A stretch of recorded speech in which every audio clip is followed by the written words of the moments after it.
Good afternoon. I am so pleased to welcome you to Our City, Our Story. We last had an in-person event in 2019, and while we have had remarkable speakers for our virtual events the past 2 years, there is nothing quite like being in the room together. Today also happens to be MIFA's 54th birthday.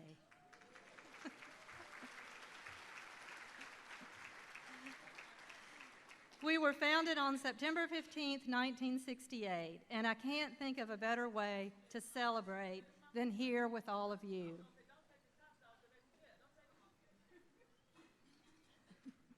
I especially want to thank the elected officials who have taken the time to attend.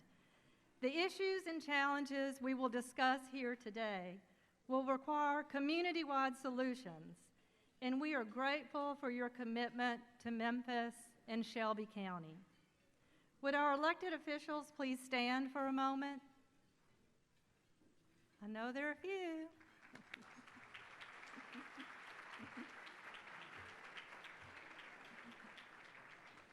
Thank you so much for being here. We were sorry to share the news earlier this week that due to an injury, Stephanie Land was unable to travel to Memphis and will instead join us virtually. But if we learned anything during the pandemic, we certainly learned how to adjust from virtual to in-person and back again. I'm grateful that we can bring this audience together in this room for a rich and inspiring discussion. The idea for this event really took root back in 2014 when MIFA began celebrating our interfaith heritage through discussions and speakers that explored the intersection of faith, belief, and service. Since 2019, we have been fortunate to feature renowned authors whose writings relate to the work we do at MIFA. Our City, Our Story is meant to be the beginning of a conversation, an inspiration to act. We are so honored to have Stephanie Land join us to discuss some of the experience she has shared with the world through her memoir, Made. In her reflections, you will hear parallels to the struggles our neighbors in Memphis face every day to keep their families fed and housed and stable. You will hear more about those local and universal challenges from our panelists.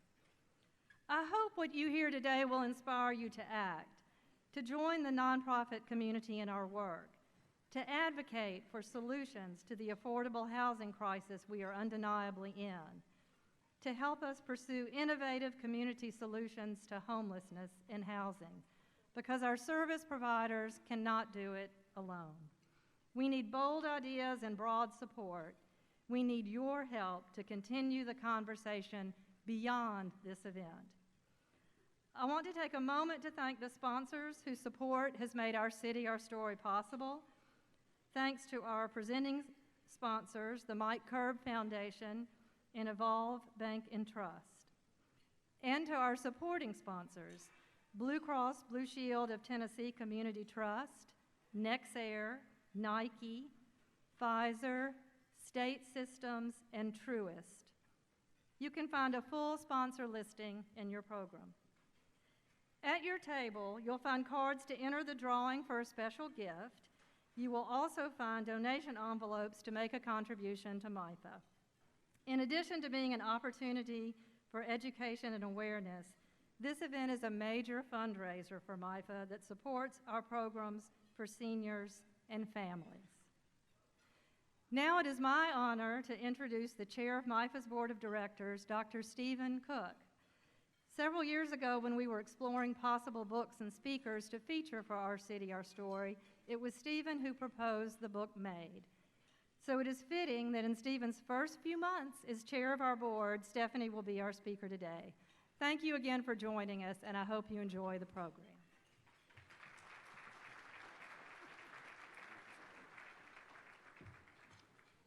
Thank you for being here today. Will you join me in prayer, please?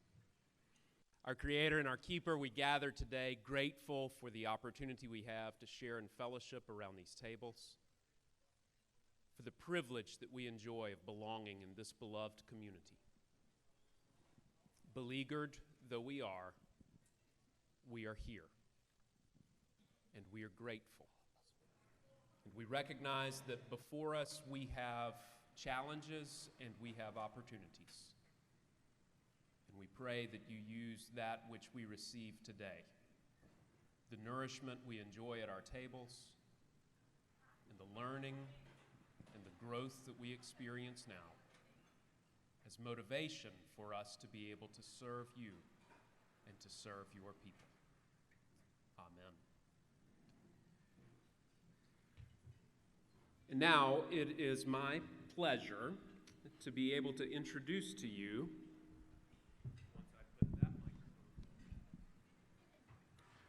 we're going to make sure this microphone works now. So it's my pleasure to be able to introduce to you today's featured guest speaker, Stephanie Land.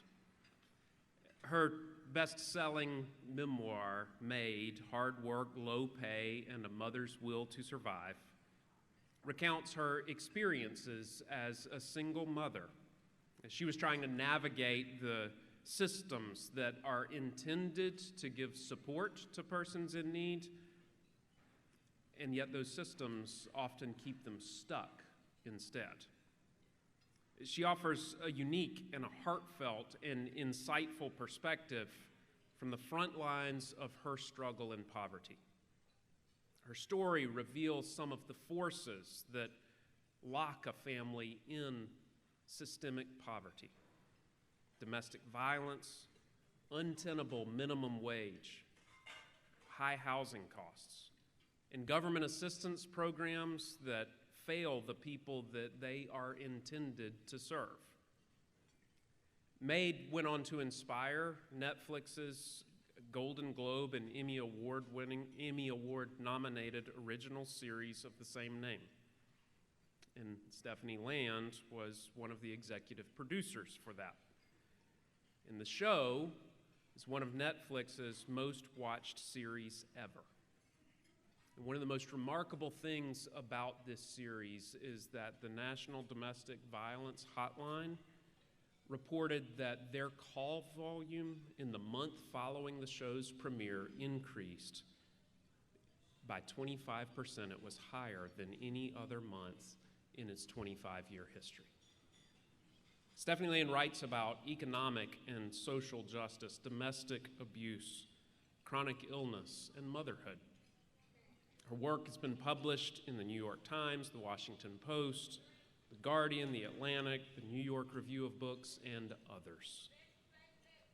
A writing fellow at the Center for Community Change, she's worked with Barbara Erickman, who passed away earlier this month, in the Economic Hardship Reporting Project.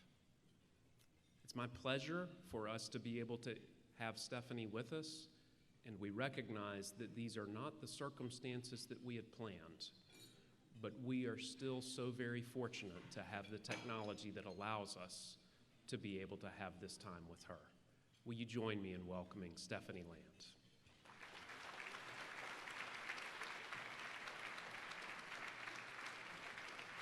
Hello, thank you so much for that introduction. I really appreciate your willingness to listen and to just give my story a little bit of space to hopefully allow other people to hear it and not feel so alone. It was quite a while ago. It was my then 10-month-old child's story, we lived in the homeless shelter.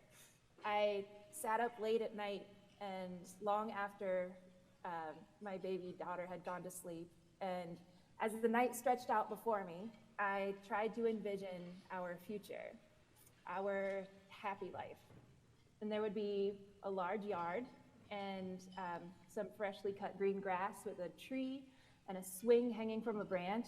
And our house wouldn't be terribly big, but it would be large enough that Story could run around in it and maybe build forts under rungs of furniture and have a large dog, which I will happily report that we do have a very large dog.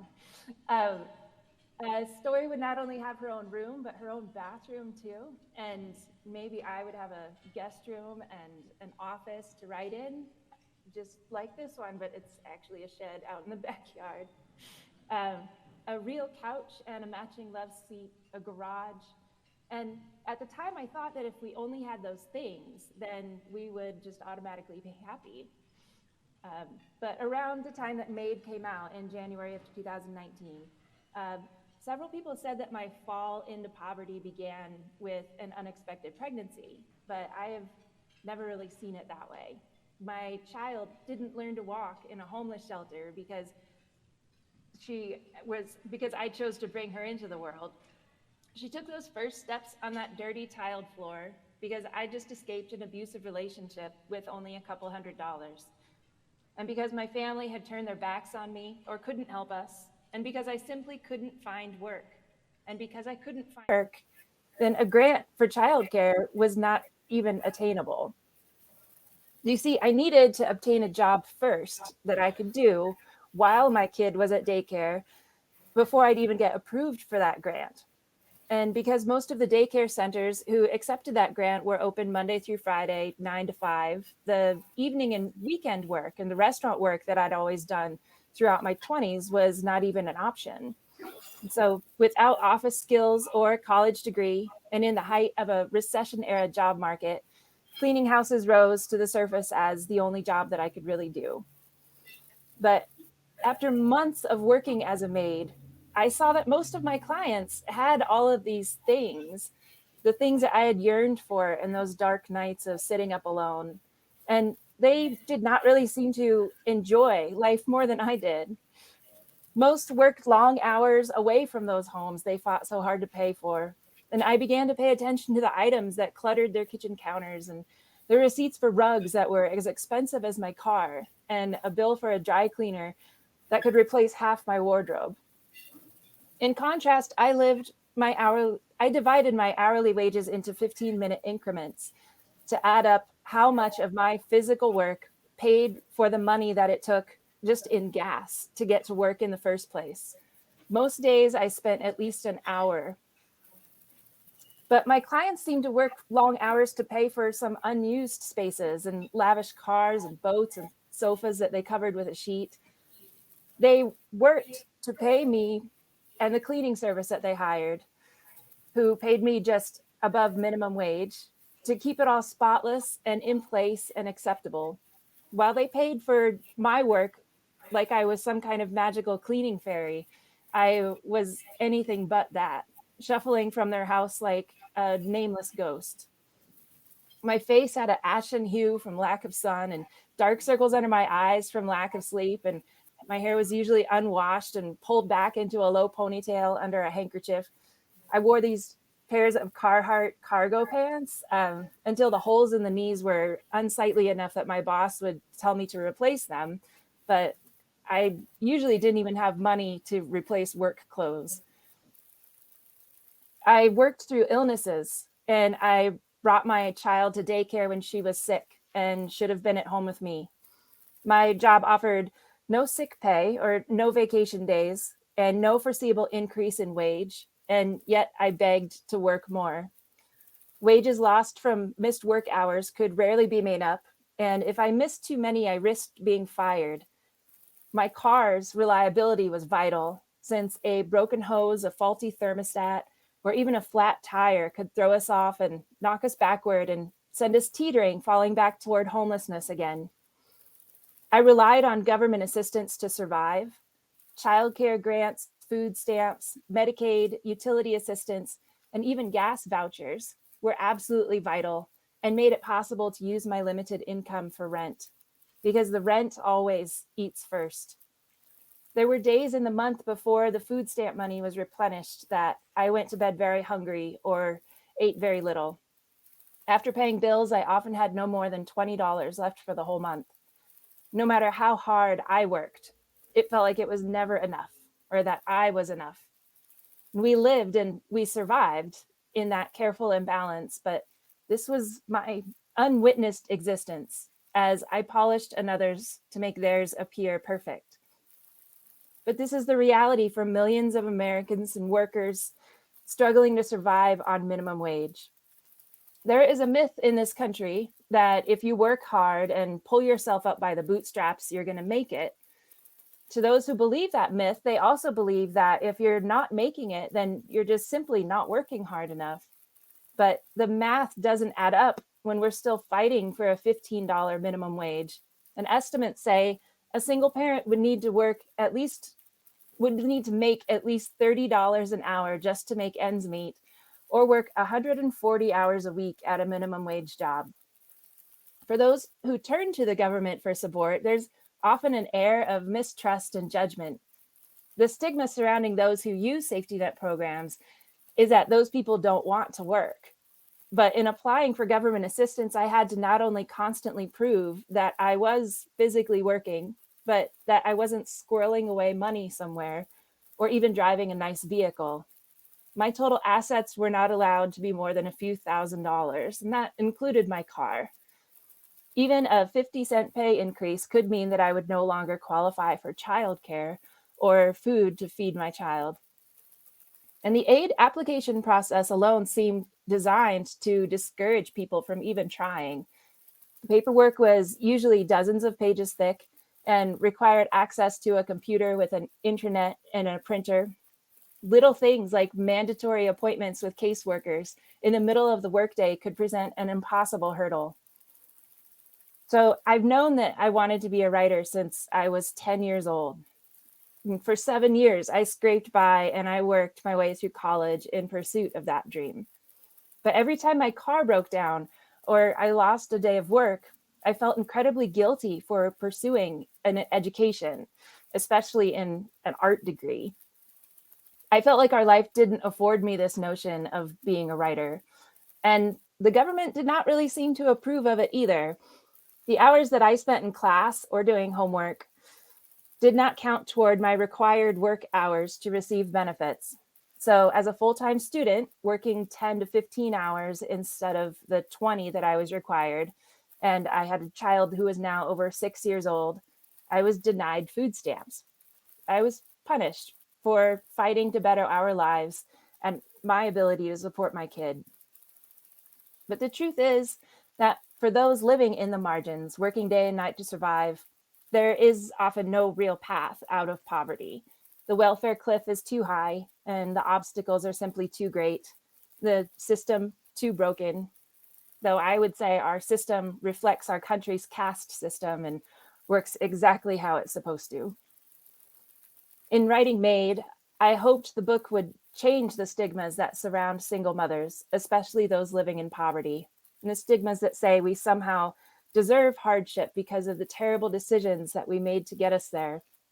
I hope people see how hard we work to make ends meet and how fiercely we love our kids, how much we struggle to be enough while the government scolds us, telling us we're becoming dependent on things that they call handouts, but we call means to survive. I hope that even though it's just me speaking right now, you'll begin to notice the millions of other single parents, domestic workers, and those who are struggling so hard just to make ends meet. The housekeepers disinfecting hotel rooms, the grocery store clerks desperately wiping down their stations, the restaurant workers, the bussers and the bartenders and the servers bustling around to clear the plates of patrons, the janitors in airport bathrooms, and the custodians in our schools. These people work to make our lives easier. That's their job, is to make our lives easier, and we are still failing them by not paying them a living wage, not allowing them to support their families, while we sometimes quite literally expect them to support ours. I hope that you all who are listening to my experiences today begin to recognize the countless of other stories just like it that still need to be told. Even though my book was about the gritty work of cleaning houses and struggling to survive, to me, it has always been about a mother wanting what's best for her child. My daughter, her first name is Amelia, but she chose to go by her middle name Story, just in the last year or so. But one night, right after I'd finished the first final and really handed in the final draft of Made, I figured that we should go out to celebrate. and she was about 10 at the time. And we were walking to dinner, and she was quiet for a few minutes, which is always rare. And she said, "Is that why my middle name is Story, Mom? Because you were writing a book about me?" And I said, "No, your middle name is Story because your dad didn't want that to be your first name." But I gotta say, he was kind of wrong because Storyland is a pretty cool name. But the truth is that her middle name came from a quote that I saw in the John Steinbeck Museum right after I found out that I was pregnant with her. As you're leaving, there's this quote that's painted on the wall, and it says, "If a story is not about the hearer, he will not listen. And here I make a rule. A great and interesting story is about everyone, or it will not last." As human beings, we're all part of a much bigger story, but we must see each other, and we have to pay attention. We have to listen to each other. After we had dinner that night, I took Story to the fanciest restaurant in town. It's fancy for Missoula anyway. And we got dessert, and I let her order whatever she wanted. She was pretty thrilled when she ordered a butter beer, and the waitress winked because she knew that that meant cream soda. We got cake and ice cream, and we couldn't finish it all. I watched her laboriously take those last few bites, and I thought about how many times I wasn't able to afford something good to feed her. Or I felt so guilty for rotating between grilled cheese and peanut butter and jelly and pasta every night. Those years that we spent on food stamps were ones of me wishing I could give her more.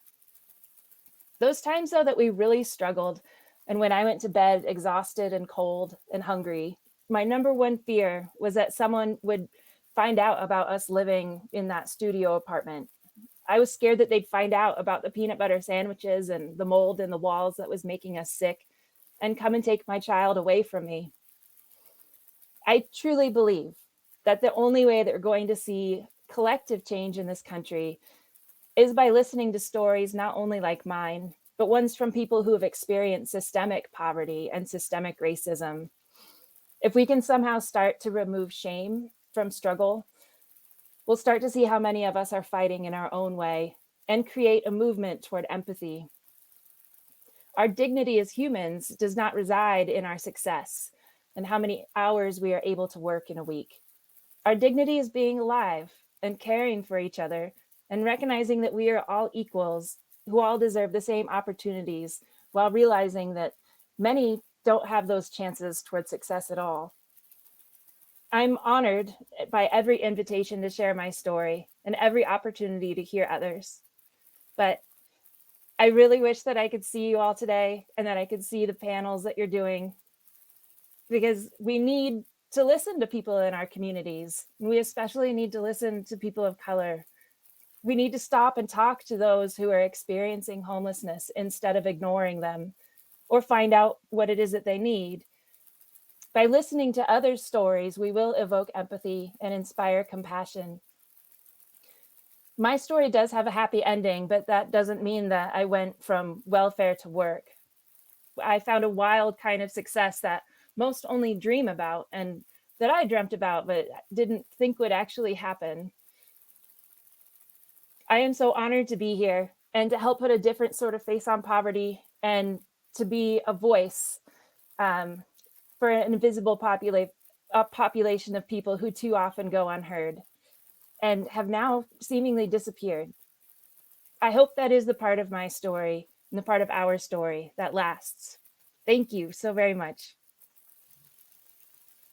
So there are some questions that we have shared with Stephanie Land prior to our gathering today, and it's my understanding that she can hear me, and I trust that that's the case. And so I'm really, really grateful for your willingness to share your story, to share some of yourself with us, and for us to have the opportunity to have a name and a face and a real person that helps to capture the reality that is all too real for so many people. And so I'm curious, as we consider the issues of systemic poverty and the realities that exist in communities like ours here in Memphis and all around the country, are there best practices that you have encountered, things that you have seen that people like us, ordinary folks, can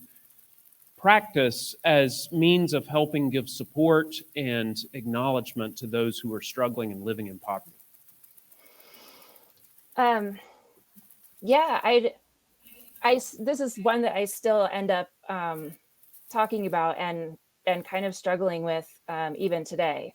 I think a lot of people living in the margin society, and especially people who are experiencing poverty and houselessness, they're kind of trained to be resilient. And resilience to me has always just meant you need to accept this really bad situation that you're in, because we can't really help.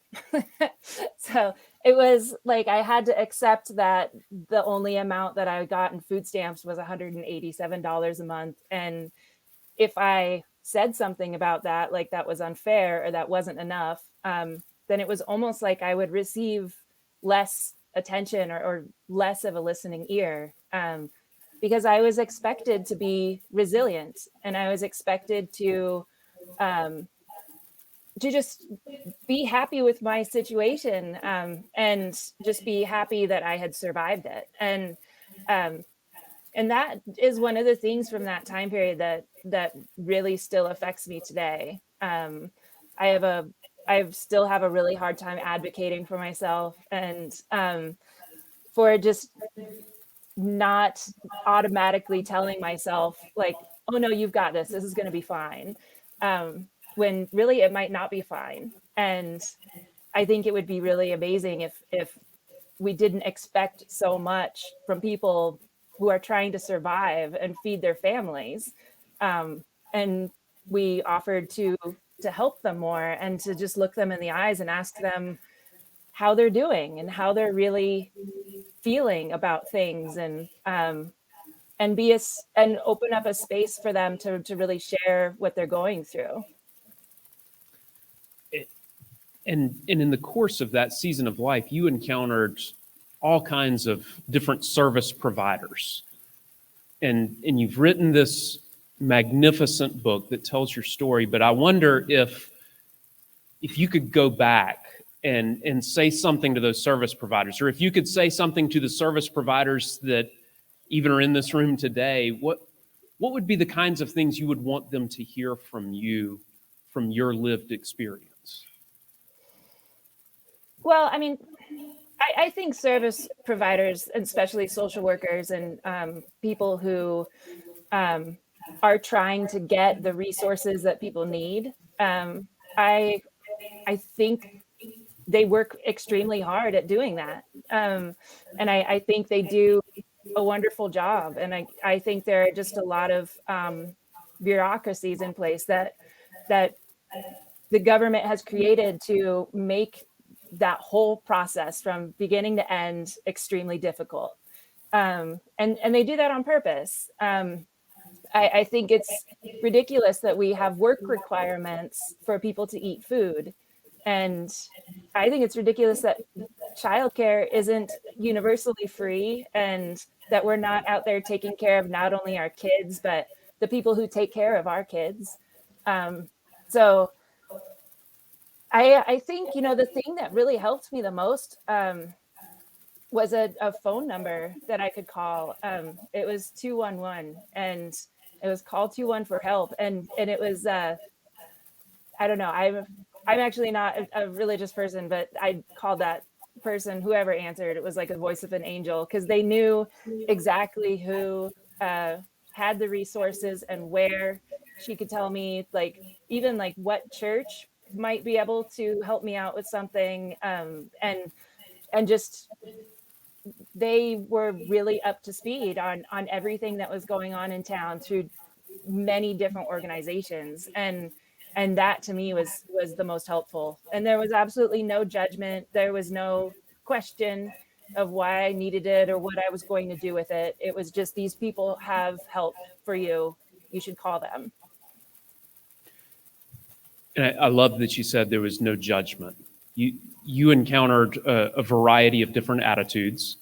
You were witness to and recipient of receiving different messages from providers and others. And so I wonder if you could just talk about how those experiences, how did that make you feel? The different receptions that you would get from folks, because it was a wide variety, I'm sure. Yeah, I mean, it was even my own friends were telling me, "You're welcome because you're spending my tax money on that box of mac and cheese you just bought."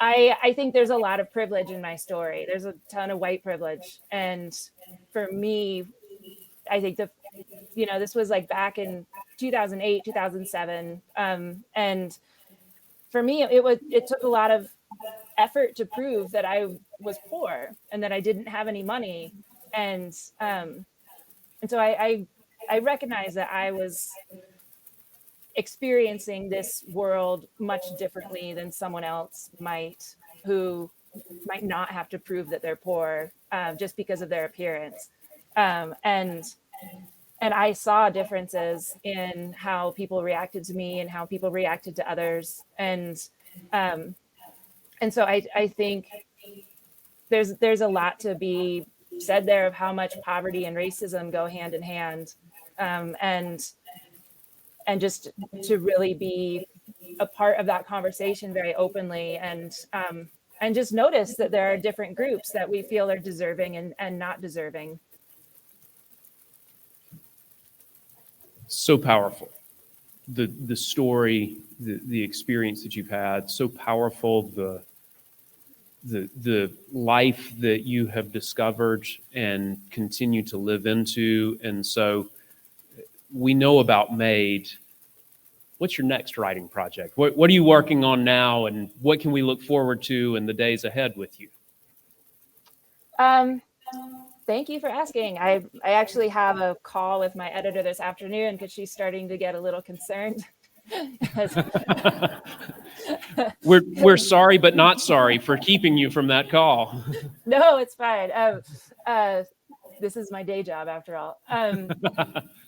No, my deadline's October 1st, and I really excitedly told her just last week after I hurt my foot, or my leg, I guess, that I had 55,000 words, not realizing that I still needed up to 80,000, and I only had like 15 days to do that. And so she started emailing and setting up calls, and it's like, so do we need an extension for this? So the book is called Class, and we're kind of framing it as the sequel to MADE. What happens next, how I got through college. It starts with Story's first day. Well, I'm calling her Amelia in the book, but her first day of kindergarten and kind of my first day of my senior year of college. And I found myself pregnant and decided to go through with that pregnancy alone. And it's just my hardest year of my life. And I've always told myself, if I can get through that year, I can get through anything. But it also talks just a lot about the barriers that are in place to keep low-income people out of higher education. As I've been researching this book, I've learned that I missed out on a lot of a college experience just because I didn't even know the vernacular of higher education or what was going on. So the book has been interesting in just having conversations with other people who either knew stuff automatically because their parents or family told them about it, or were completely as lost as I was and I didn't know, because I could have sat with them and we maybe could have figured it out, because nobody wants to admit that you can't find your class in college. It's right. Especially when you're 35. Right. That is so exciting and something to which we can look forward. And we are so very, very grateful for your willingness to be with us today, albeit remotely, but no less powerfully to be able to hear from you. So thank you so very much, Stephanie Land, for joining us for this occasion today. This afternoon, we have the privilege of being able to hear from several within our local community who are going to be sharing with us perspectives from the real life experiences of those of our neighbors here in Memphis. So powerful to be able to hear Stephanie Land and to hear her story, and we also recognize that her story is situated in a context different from our own. Where you and I live, we have our own unique sets of circumstances. We have our own unique sets of challenges, which also means that we have our own unique sets of opportunities. And the chances that are ours to be able to hear from and learn from these who are coming today is a gift that is powerful and something that we celebrate as we have the occasion to be able to hear their expertise and their perspective. So I would invite those of our panelists who are here to come forward at this time. I could spend quite a bit of time running through their bios and introducing these for all of their accomplishments, and so I'm going to do my very best to condense those so that we can better hear the richness of the content that you have to share. First, I'm happy to introduce to you Dr. Elena De La Vega. She's professor of social work at the University of Memphis, where she teaches and researches poverty and social welfare policy. Dr. De La Vega has produced the Memphis Poverty Fact Sheet, which is an enormous work that she has produced and continued to produce year over year. And currently she's working on research that explores whether different groups of people blame the poor to greater or lesser degrees, and is developing training modules in order to be able to address blame. So Dr. De La Vega, thank you for being here. Dr. Altha Stewart.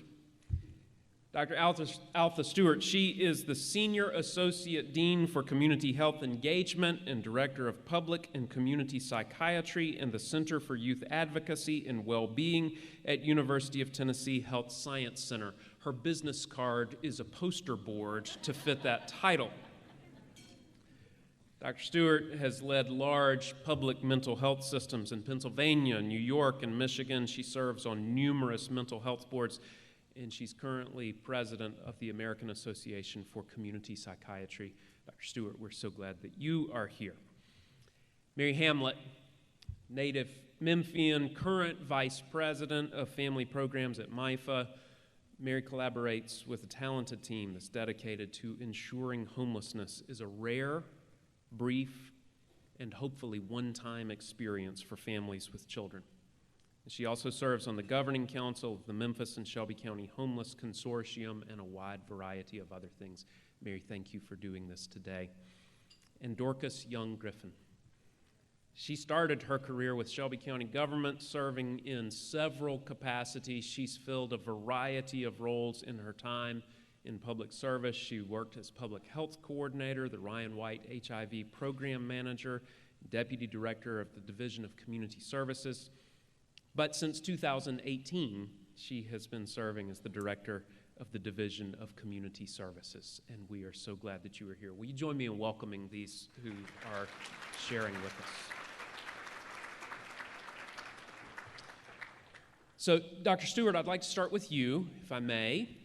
And we heard in Stephanie Land's presentation, her book highlights some of the complexities of the issues that can lead someone into experiencing homelessness, mental illness and domestic violence and low-wage jobs.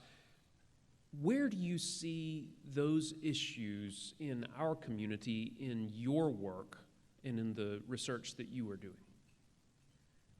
Well, thank you, of course, and thanks to all of you for being here with us today, and a special thank you to Ms. Land for sharing her story, which for me resonates very well with the day-to-day work, what I call my day job, because she reflected, as I read and looked at, her story, she reflected something that I think is a good starting point for us today.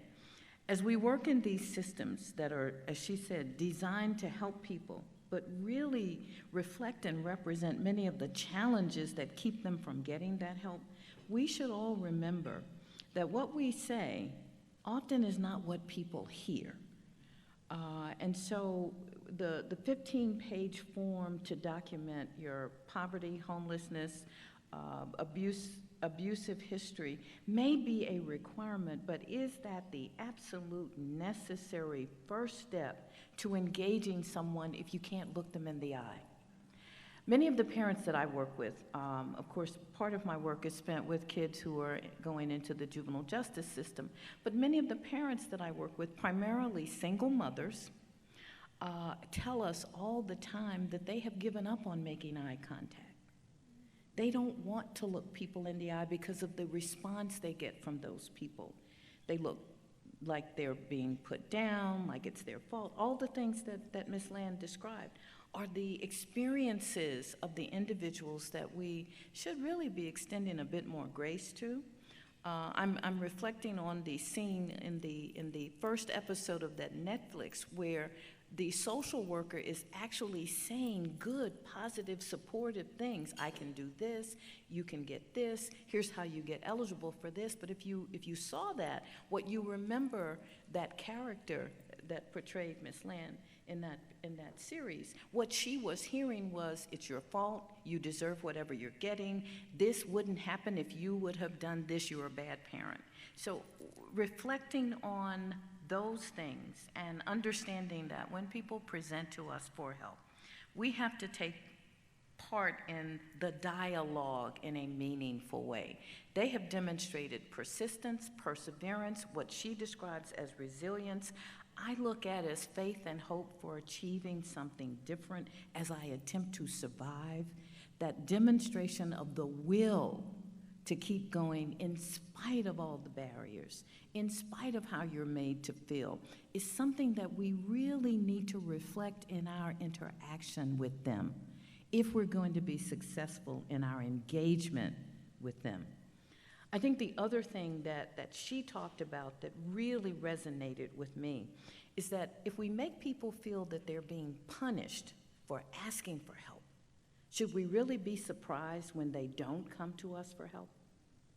Is there really a lesson there for us and not just the stuff that we do to help them learn new skill, new ways of dealing with adversity, new ways of overcoming the challenges that life has thrown at them?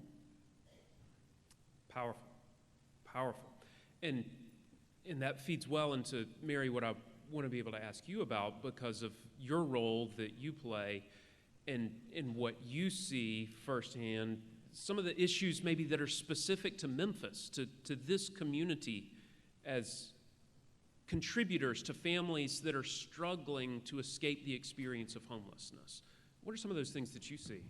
Well, Stephen, I will say that Stephanie hit all of the targets as far as things that contribute to homelessness. But I would suggest that we look at the portion where she talks about people on the margins and how they are treated.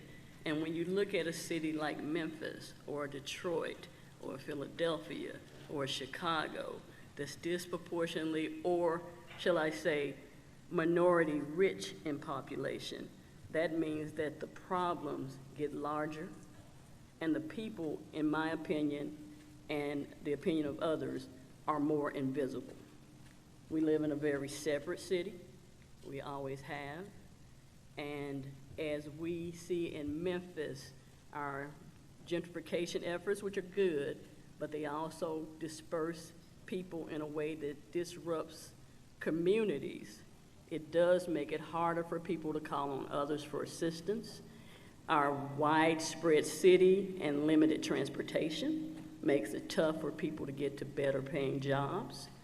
These are things within our community that are specific, but we also, I think, need to look at the historical importance of how racism plays into everything, systemic bias, gender bias. If you look at our stats, most of our families are led by women. and definitely by people of color. If we can address some of those differences in a proactive and constructive way, I think that is one of the main ways we can address homelessness better and even prevent homelessness, which is our intent at MIPA, to gather around people to provide some initial supports that will keep people out of shelters and prevent homelessness. And specific to Memphis, we also have a shortage of shelter beds when people are experiencing homelessness. And one of the things that seems to be a resounding theme in what we're hearing from Stephanie Land, what we're hearing from you all, is there's a disconnect between the mindset of those of us who are in positions of privilege and then those of us who are in more marginalized positions, and the reality is that isn't just a difference in mindset. There are things that are communicated. And Dr. De La Vega, I'm especially interested in the work that you're doing around blame and the impact that has. And so I'm curious about how your work is helping reveal what maybe even well-intentioned people are ending up communicating, and how that sense of blame that an individual's experience with homelessness is a result of their poor choices. What do you think when you hear that? What are you seeing from the work that you're doing now? Hello everybody. One of the things that I see is that it's very comfortable for us. I was at a conference in Washington, and one of the social workers there told me, I am so happy that we have all of these culture of poverty and poverty interventions with the poor, because now I feel like I can do something. And in a way, that is how we feel, but in another way, this is comfortable. Because the hard work of ending poverty is not, and will not be, with the poor. The hard work of ending poverty is on the shoulders of people in power, the powerful, the middle class, people in higher than the middle class. So it is very easy to blame the poor. Why can't you manage your money? Why can't you manage your minimum wage? $940 after taxes, and yes, the poor pay taxes. Why can't you manage that? And I can guarantee you that you couldn't either. Nobody can. We blame the poor for making stupid choices. I am gonna accuse myself of a stupid choice. I like to fly first class, okay? That is a stupid choice. My plane is going to go to the exact same place at the exact same time in the exact same way. It is a waste of money. However, when somebody in poverty buys a piece of chocolate, we call them stupid and we blame them. And we blame people for doing the exact same things as people in the middle class or the wealthy do. When a person in poverty does something that we in the middle class or upper classes do, we consider that to be stupid choice, and that's why you don't have any money. No, they don't have any money because they don't make any money, because $7.25 an hour, which has not increased since 2009, is not sufficient to save. It is not sufficient to meet your basic needs. It is not sufficient to manage. There is no money to manage. So we blame the poor for making all of the choices. We blame the poor. I was having a conversation with Sally earlier, and we were talking about having children and blaming the poor for choosing to live fully human existences and reproduce and having children is so cruel. We blame the poor for wanting the same things every single one of us in this room wants. We blame the poor for sometimes making stupid decisions with money. Welcome to being alive.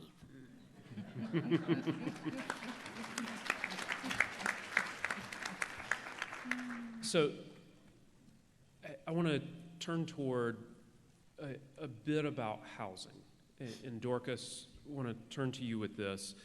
So a lot of the service providers in our community focus around housing first kinds of models. This idea that someone who's experiencing homelessness, the first thing that needs to happen is for that person to be able to find shelter and to be able to have that as a home base, really. I'm curious, what other supports do we need to have in our community for families and individuals once they're housed, once we get them into a place of safe shelter, housing? What else? So, yeah, thank you, Stephen, and thank you to the MIFA team for inviting me here. So let me say this. I want to say publicly, I absolutely believe in housing first. I also believe that you must have supports in place for people at the same time. You can't have one without the other. What you did not hear me say publicly is that someone needs to be whole before they receive housing. I don't believe that. If you had done my bio before and I could write it, the only two things I would tell you I really care most about in this world are my faith and my family. And those two things really are what guide what I believe around housing first and supports. So my faith, you know, I spent a lot of time in church, y'all. And so, you know, when I was younger, even younger, reading stories about the teachings of Jesus, you know, he didn't ask folks, what are you on? What did you do? How did you get here? He gave people what they needed, right? It wasn't a choice about, like, you gotta be right to get this. And so I absolutely believe, because of my faith, we must give housing first. My family, I mentioned that. My family, we roll deep. You can see a couple of them out here. My husband, my brother, we roll deep. We love each other. And I believe in my family. And one of the things that personally guides me, and some people know this in this room, is that I have an older brother who has been experiencing homelessness for the past 20 years. And, you know, as a family, that's been a journey that we've been on, and he's been chronically homeless. He's been in and out. And so, you know, I've called people in this room because he's somewhere out of town and got hookups to figure out where he could go and where he could be housed. At one point, Paul even was paying, I'm sorry for telling our business, Paul, but he was even paying for my brother to have somewhere to live. But it never lasted for more than a couple of months. And the reason is because he didn't have supports. For my brother, it's mental health treatment. But for other people, it may be substance use treatment. It may be transportation. It may just be to have clothes so you won't have to be embarrassed to go out. And I know I'm getting a little teary, but I think that we have to believe and give housing, but we also got to find our people and find out what else it is that they need to stay housed. We can't be okay with the fact that we got somebody's shelter. We want people to be able to sustain and to thrive. And so all the supports, all the things, whatever people need to be their best selves, we got to ask those questions and we got to give it to them while they're in housing. And what I hear in that, and correct me if I'm wrong, is that, and this comes back to what this whole thing is about, we need to hear and believe their stories. Absolutely. Because everyone has a story. Yeah, so Yeah. either of us will. I know y'all want to jump in, so who wants to go first? Oh, yeah. So going back to, we don't want housing first because they're on drugs and they're drinking alcohol, and that is the essence of blaming. And again, this is exactly what I'm talking about. How many of you go home and have a beer or have a glass of scotch? I guess the more expensive scotch doesn't really have any alcohol and doesn't make you drunk, maybe. So when somebody in poverty has a drink, we say, oh my God, he's a drunk, don't deserve housing, chi-chi-chi-chi-chi. But we don't see those behaviors in ourselves, and we don't see how they're just as bad. And just because you're able to afford your rent because your salary is not $7.25 an hour, that doesn't make the poor worse or you better. Dr. Stewart? If I could, You can. two things. She's up here talking about all these drinks with a Baptist preacher, so. And I was going to circle back to specifically in Memphis. You know, I am sitting in a room where people like Dorcas. I've already adopted myself into the Young family, so it doesn't really matter to me whether I'm blood relative or not. I'm part of the family, so I'm good.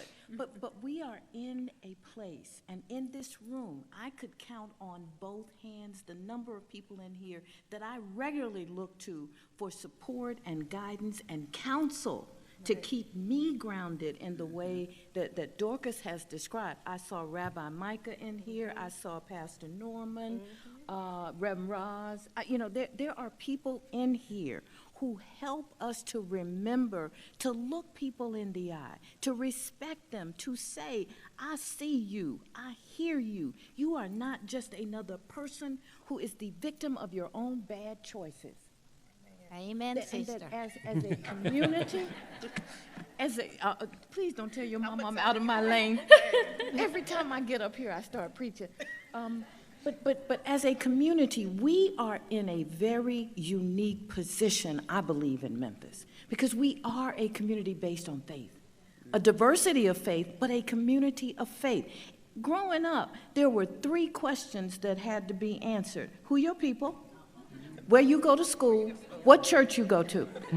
Now, if you couldn't pass the 3-question rule, you couldn't come in my house.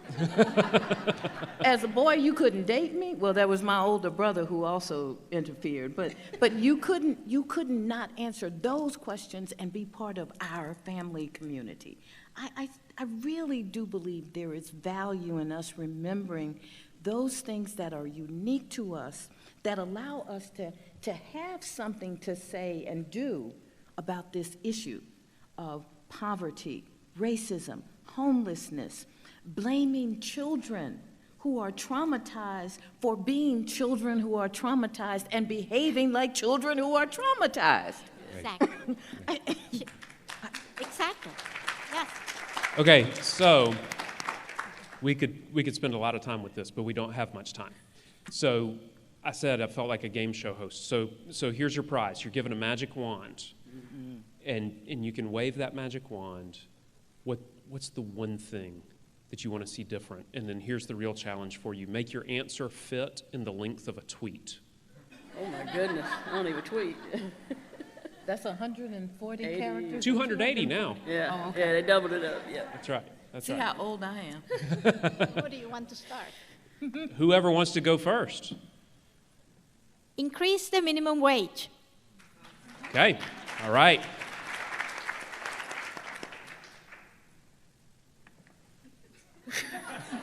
You know, I'm a psychiatrist. I don't know how to talk briefly. I'm a preacher, neither do I. Okay. Show a little grace. Look people in the eye. Be authentic. all right.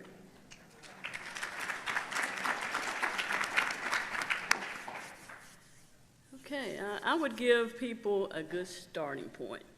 And that means different things to different people. Oh, I went over. And if we are adults and we find ourselves in a cycle, then have the networks to give people a good landing point. Moving them from, as you said, a state of crises where the people don't feel a part of the village, so they burn the village down just to feel its warmth. Giving people a stake in their lives and a chance. Great. mean, it's already kind of been said, but I will wear the T-shirt, "Give grace first." Very good. Very good. And if we can go back to Stephanie Land and her book, and she talked about the three enormous barriers that she had. One was those wages, and it's not only people with low minimum wage, but people with near minimum wage. It does take $72,000 a year for a family of four to be middle class.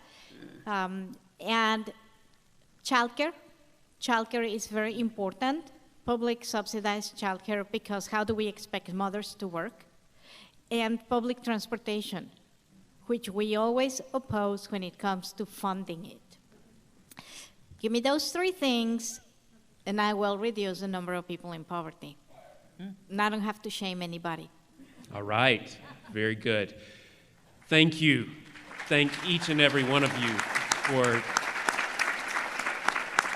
not only your participation today, but for the work that you do every day, and for the voices that you are, and for what you represent about all that's good about this community. Thank you so very much for your participation.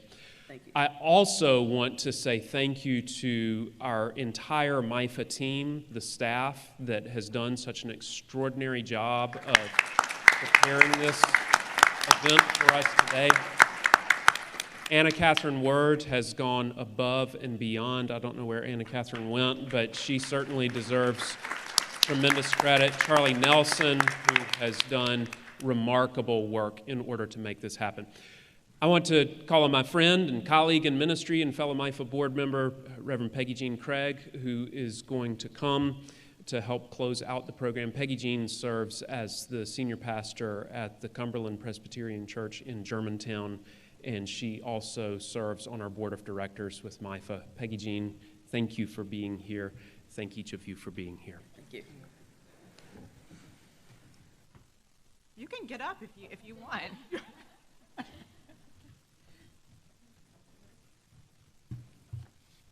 Thank you to our panel and to Dr. Cook and to all you for coming to this important conversation and acknowledging the realities that we need to be grappling with. But more importantly, we've been talking about service, and we've been talking about folks who work very hard and long hours, and there are a lot of people in this room, and we haven't yet thanked the folks who have made sure that we have water and tea and salt and pepper and butter and bread and really good cheesecake that I shouldn't be eating.